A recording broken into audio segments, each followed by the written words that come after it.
Salut à tous, c'est Florian. Aujourd'hui, je vais vous parler de réseau informatique puisque je vais vous parler de NAT, de PAT et de redirection de port. Puisque ce sont trois notions qui sont étroitement liées, comme nous allons le voir, et qui sont incontournables lorsque l'on apprend les réseaux informatiques. Alors cette vidéo va se découper en deux parties, en une partie théorique où je vais vous expliquer vraiment ce que c'est, et puis on verra quelques exemples au travers de schémas, et puis il y aura une partie pratique où je vais vous faire une démo sur un pare-feu pfSense, donc pour la configuration du NAT notamment, mais aussi la création d'une règle de redirection de port. Alors si vous êtes prêts, il ne vous reste plus qu'à vous abonner si ce n'est pas déjà fait, et à passer à la première partie de cette vidéo. Commençons par le principe du NAT. Donc tout d'abord, NAT, ça signifie Network Address Translation, c'est-à-dire une traduction d'adresse réseau.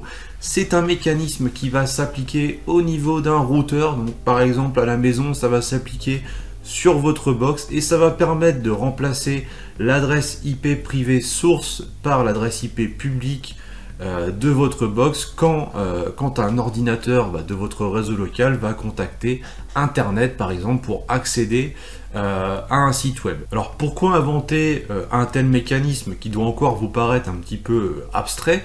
Eh bien tout d'abord c'était pour répondre à la pénurie d'adresses IPv4 à venir, puisque au maximum en IPv4 eh bien on a 2 puissance 32 adresses IP, ce qui fait un petit peu plus de 4 milliards d'adresses IP publiques, on va dire. Donc pourquoi 2 puissance 32? Eh bien tout simplement parce qu'une adresse IP est constituée de 4 octets et que 1 octet est égal à 8 bits, donc ce qui nous donne 32. Donc 2 puissance 32.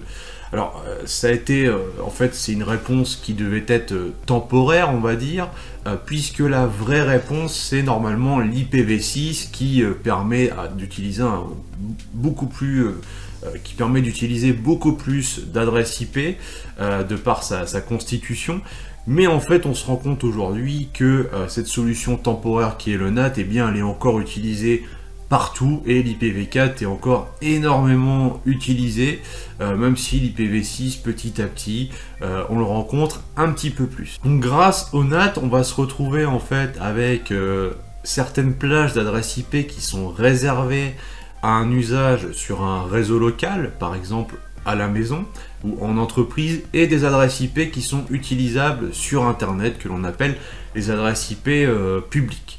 Alors, tout en sachant qu'une adresse IP privée, donc du réseau local, ne peut pas être utilisée directement sur Internet, elle n'est pas routable, ce qui nécessite d'utiliser le NAT et de ce remplacement d'adresse IP dans les paquets réseau pour permettre la communication. Et l'intérêt de faire ça, eh bien, c'est que du coup, chaque appareil, donc chaque ordinateur, chaque smartphone, quand il est connecté à un réseau Wi-Fi, à un réseau local à la maison, eh bien, il n'a pas besoin d'avoir sa propre adresse IP publique, puisque les différents équipements vont partager l'adresse IP publique de la box grâce au NAT, et ça permet aussi donc déjà d'économiser des adresses IPv4, mais aussi de pouvoir réutiliser les adressages qui sont sur les réseaux locaux, comme le réseau que vous avez à la maison, le 192.168.1.0, donc ça c'est le réseau en général qu'on a chez soi, mais on le retrouve en fait un petit peu partout, parce qu'il est réutilisable comme il n'est pas visible depuis Internet. Pour que ce soit plus parlant, on va prendre ce schéma en guise d'exemple. Eh bien on a ici le réseau domicile avec plusieurs ordinateurs connectés, on a le routeur, donc qui est la box que l'on a à la maison, et on a un serveur web qui héberge un site web. Et bien, quand mon ordinateur 1 va vouloir se connecter au site qui est ici et qui a l'adresse IP publique 50.50.50.50, eh bien, il va passer par le routeur. Et là, le routeur, ce qu'il va faire, c'est qu'il va modifier le paquet pour remplacer l'adresse IP source donc du client qui est 192.168.1.10 par l'adresse IP publique. C'est pour ça que la requête, elle est émise de 4x61 qui est l'adresse IP publique de ma box que mon fournisseur d'accès à Internet m'a attribué, et que donc ce sera émis vers 4x50. Le serveur web, quand il reçoit la requête de mon ordinateur qui veut se connecter au site, il ne voit pas du tout 192.168.1.10. Il voit l'adresse IP de ma box, donc 4 x 61. Et quant à la phase retour, eh bien le serveur web il ne va pas répondre là non plus en adressant la requête à l'adresse IP privée de mon ordinateur, mais il va renvoyer à la box, donc sur 4 x 61, comme je l'ai annoté ici.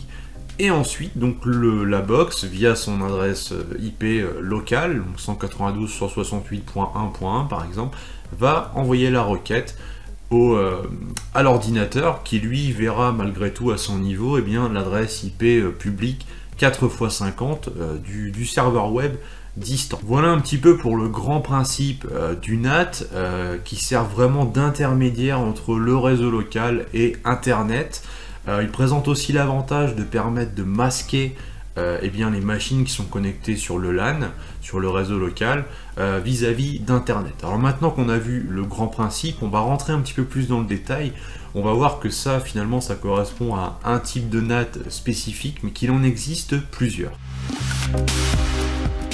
Tout d'abord, nous avons ce que l'on appelle le NAT statique. Donc avec un NAT statique, il y a une association 1 pour 1 entre une adresse IP privée et une adresse IP publique.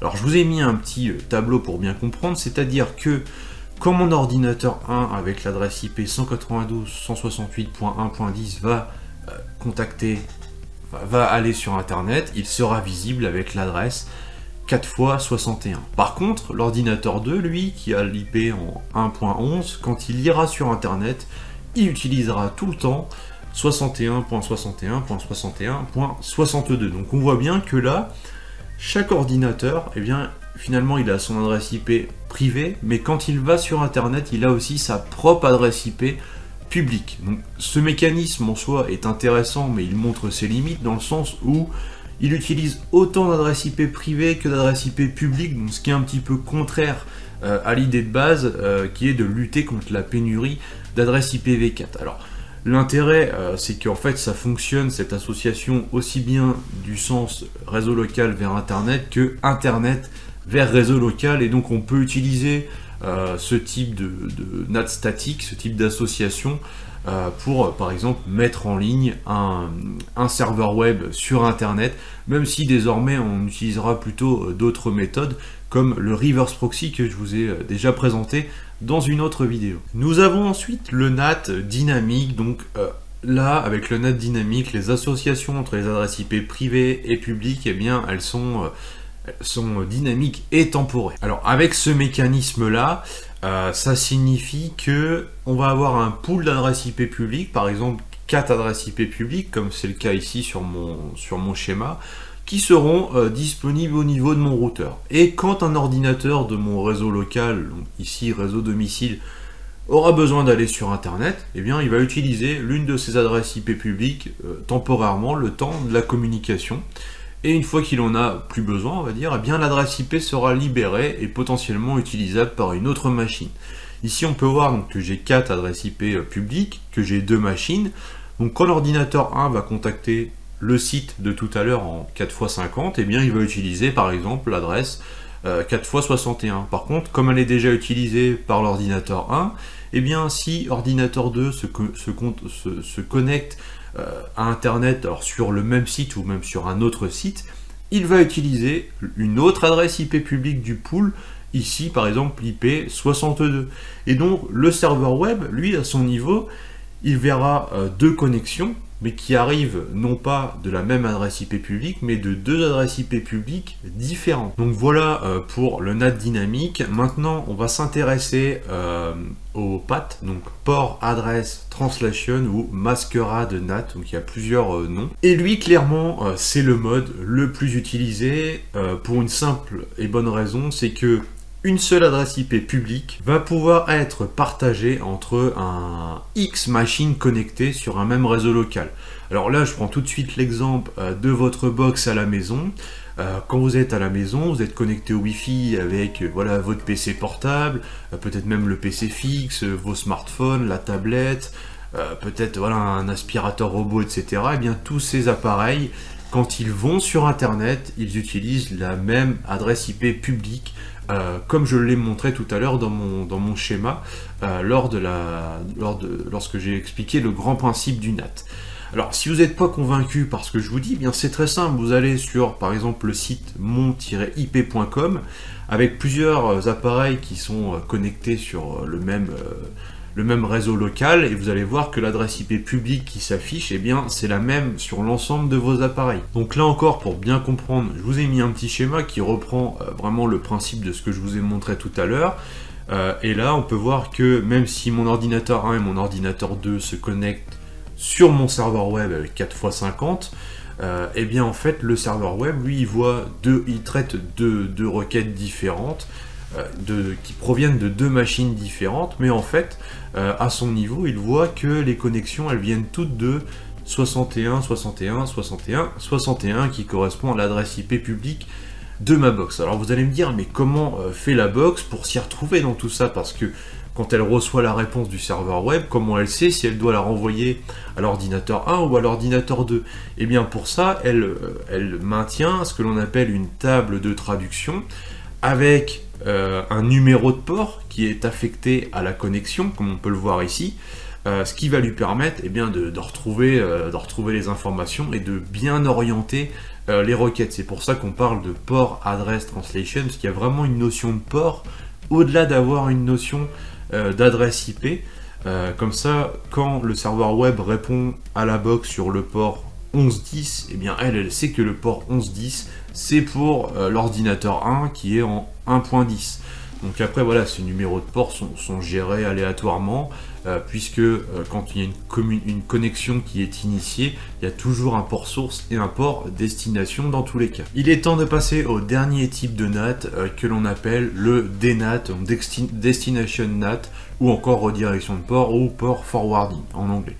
Alors, grâce à une règle de redirection de port, une machine qui est connectée au réseau local, alors on peut prendre l'exemple d'un NAS, votre NAS à la maison qui est connecté sur votre réseau local, eh bien, il a une adresse IP privée et pourtant il peut être accessible depuis l'extérieur, c'est-à-dire depuis Internet, grâce à une règle de redirection de port donc, que l'on va mettre en place sur un ou plusieurs ports spécifiques. Par exemple, si c'est du web en HTTPS, eh bien, ça peut être le port 443 qui est le port par défaut, ou un autre port. Donc, si on veut schématiser ça, eh bien on imagine un ordinateur 1 qui est connecté à Internet. Par exemple, moi voilà, je suis à l'hôtel et je veux me connecter sur mon NAS qui est à la maison. Eh bien, je vais ouvrir mon navigateur, je vais mettre l'adresse IP de ma box, où je peux utiliser aussi un nom de domaine, et je vais préciser le port. Donc je vais mettre par exemple 2.65001 qui est le port que j'ai défini pour accéder à mon NAS. Donc ma box, elle va recevoir cette requête et elle va la faire suivre à mon NAS qui lui va recevoir la requête de mon ordinateur 1 et qui va la traiter, ce qui va me permettre d'accéder à distance à mon NAS. Alors la box elle décide de traiter cette requête parce qu'on a créé explicitement une règle qui lui demande de faire ça. Par contre si on supprime cette règle là, ce qui est le cas par défaut en fait, parce que par défaut il n'y a pas ce type de règle sur les box, eh bien la requête sera tout simplement bloquée et je ne pourrai pas accéder à mon NAS. Donc la redirection de port est particulièrement intéressante pour rendre accessible un équipement depuis l'extérieur, mais elle est en même temps particulièrement dangereuse, puisque à partir du moment où il y a une règle en place, eh bien, on peut accéder depuis Internet à cet équipement, donc potentiellement un pirate informatique pourrait aussi accéder à votre équipement, donc d'où l'intérêt de le faire de façon sécurisée et restreinte au maximum. Personnellement, je vous encourage plutôt à utiliser un accès VPN plutôt qu'avoir des accès directs comme ça sur des équipements. Alors tout à l'heure je vous parlais de l'adresse IP privée source qui était remplacée lorsqu'une machine du réseau local va sur Internet et que cette IP était remplacée par l'adresse IP publique. Et donc on parle un petit peu en fait là de source NAT dans ce cas-là. Et là c'est vraiment du destination NAT. Donc là finalement c'est l'inverse. C'est vraiment l'adresse IP de destination, donc qui à la base est l'adresse IP publique, qui va être remplacée par l'adresse IP privée de mon NAS pour que la requête puisse lui arriver. Alors il y a quand même quelques limitations aussi à l'utilisation du DNAT. Tout d'abord, il peut y avoir qu'une seule règle par port TCP/UDP. Si vous avez deux serveurs web qui sont deux machines différentes avec chacun un site en HTTPS, que vous souhaitez que ce soit accessible tout simplement en mettant HTTPS, eh bien vous ne pourrez pas mettre les deux sur le port 443, puisque la box ne pourra pas savoir si elle doit rediriger plutôt sur ce serveur-là ou sur l'autre. Donc il faudra impérativement utiliser deux ports, par exemple 443 pour l'un et 443 pour l'autre, par exemple. Si vous voulez faire sur le même port, il faut là encore s'orienter vers la solution qui est recommandée de toute façon et qui est le reverse proxy. Ensuite, il y a une petite notion qui est le port mapping qui va être intéressante notamment pour contourner un petit peu la contrainte que j'ai évoquée précédemment, qui va permettre d'utiliser des ports source et destination différents. Si le serveur web est configuré pour tourner en HTTPS et être accessible sur le port 443, mais que c'est déjà utilisé par une autre machine, on peut très bien utiliser un autre port au niveau de la box, qui est le 443, et dans ce cas-là, on va se connecter sur le port 443 de la box, mais ce sera redirigé vers le port 443 de mon serveur web, donc pour lui finalement ça ne change pas grand chose. Nous en avons fini, je vous propose une petite démonstration sur pfSense pour terminer cette vidéo. Alors, tout d'abord, je vous rappelle que pfSense est une solution open source basée sur FreeBSD qui permet de monter un pare-feu, donc pour faire du filtrage, jouer le rôle de reverse proxy aussi, comme je vous l'ai déjà montré. Enfin, on peut faire pas mal de choses, mettre en place un VPN et tout ça. Et donc forcément, comme il joue le rôle de pare-feu et le rôle de routeur au niveau d'un réseau, eh bien, il va avoir des fonctionnalités de NAT que l'on va retrouver ici dans la partie Firewall. Alors il va nous permettre de faire différents types de NAT, notamment le port forward, donc qui correspond à la règle de redirection de port. Je vais revenir là-dessus juste après. Du 1 pour 1, donc ça doit vous parler aussi par rapport à ce que j'ai évoqué précédemment. On a aussi cette partie-là, donc ça c'est vraiment le NAT en sortie qui correspond même, on peut dire, à du PAT en fait, puisque grâce à ça, toutes les machines de mon réseau local vont pouvoir accéder à Internet à partir d'une seule adresse IP publique. Alors en fait sur pfSense, il faut aller dans cette partie-là, passer sur le mode manuel afin de pouvoir gérer ses propres règles de NAT qui sont ici. Et une fois que c'est fait, eh bien, on va ajouter une règle. Comme là, moi j'ai ajouté une règle qui me permet d'autoriser mes machines de mon réseau local. Donc j'ai mis ici la source, donc source network pour mettre un réseau 192.168.100.0/24 pour autoriser toutes les machines de ce réseau-là à sortir sur Internet en faisant du NAT. Et donc, ce que l'on peut voir ici, c'est que l'interface qui sera utilisée, c'est l'interface WAN de mon pare-feu pour pouvoir exploiter du coup mon adresse IP publique. Et donc, si je vais à partir de mon serveur là qui est connecté donc sur le réseau 192.168.100.0, si je vais sur le site monip.com, j'ai mon adresse IP publique qui apparaît ici. On voit bien que cette IP là, en fait, elle est totalement différente de l'adresse IP privée que j'ai sur ma machine, donc que vous avez ici à l'écran.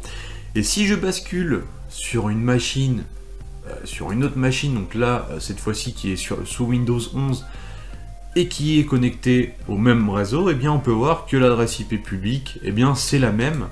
Donc ce qui prouve bien que le mécanisme de NAT a bien fonctionné au niveau de mon pare-feu pfSense, et on peut voir que cette machine a une adresse IP privée différente et qui correspond au même réseau local. Pour continuer, nous allons voir un autre exemple. Donc je vais me reconnecter sur le pare-feu pfSense, et cette fois-ci on va aller dans la partie port forward, puisque l'on va créer une règle de redirection de port pour que mon serveur web qui est donc sur mon réseau local soit accessible depuis Internet. Donc ensuite je prendrai un navigateur sur un PC qui est connecté à Internet totalement sur un autre réseau pour voir si ça fonctionne.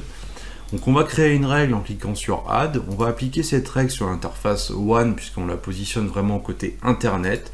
Je vais travailler en IPv4 sur le protocole TCP pour les connexions, puisque ça va être une règle qui va s'appliquer sur le port HTTP, donc on va travailler sur du HTTP. Donc là, destination port range, c'est le port sur lequel je souhaite activer ma règle, mais côté internet, on va dire. Donc c'est HTTP pour le port 80.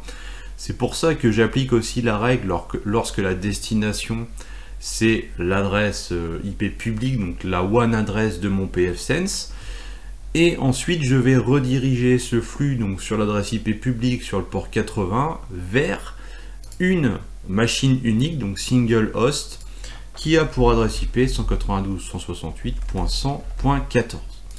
Et je veux rediriger ce flux toujours sur le port 80. Donc ici, je vais bien mettre HTTP. On pourrait mettre une petite description, ensuite on clique sur Save, on applique les changements, on a bien un tableau récapitulatif de la règle, donc ce qui est intéressant pour avoir une vue d'ensemble, une vue synthétique. Ensuite je vais prendre un navigateur et je vais accéder à mon site donc, qui correspond à l'adresse itconnect.tech et j'ai bien mis ici HTTP. On peut voir que j'accède à mon site, donc ça c'est parfait.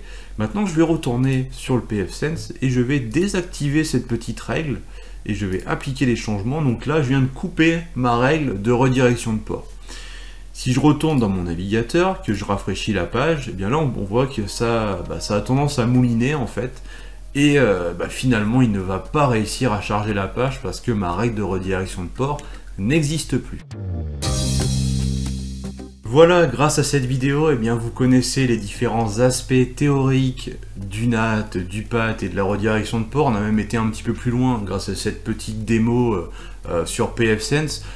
Pour tout ce qui est redirection de port, finalement, si vous voulez le faire sur votre box, l'interface va être différente vis-à-vis du pfSense, mais dans le principe, c'est la même chose. Il vous faudra mettre à chaque fois deux numéros de port, un pour l'externe, un pour l'interne, et l'adresse IP privée de l'équipement vers lequel vous souhaitez rediriger la requête. N'hésitez pas à liker cette vidéo et à la partager et à poser vos questions en commentaire si vous en avez. Et puis on se retrouve rapidement pour une autre vidéo. Ciao!